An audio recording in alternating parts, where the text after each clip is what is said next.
শুভ সকাল সমস্ত বন্ধুদের। আজকে শনিবারের বারবেলায় চলে গিয়েছিলাম আদ্যা মায়ের দর্শনে, যেটা দক্ষিণেশ্বরের পাশেই অবস্থিত। আশা করি সবাই জানো। তো আমরা গিয়েছিলাম বেলা 12টা নাগাদ। তো আদ্যা মায়ের দর্শন তো পেলাম না। তো মন্দিরের চারপাশটা ঘুরে ভোগ খাওয়ার সৌভাগ্য হয়েছিল। তার পুরো কৃতিত্বটা আমার মামার, কারণ মামাই এই ভোগের কুপন টুপন কাটা সমস্ত ব্যবস্থা উনি আগে থেকেই করে রেখেছিলেন। তো সেটাই ভিডিওর মাধ্যমে তুলে ধরছি।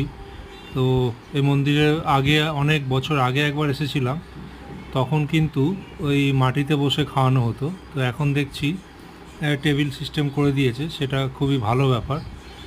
তো এখানে যারা তো অলরেডি ভোগ খেয়েছো তারা জানো কি সুস্বাদু, আর যারা খায়নি তাদের উদ্দেশ্যে বলে দিই, এখানে দক্ষিণেশ্বর মন্দিরের পাশেই অবস্থিত আদ্যা মায়ের মন্দির।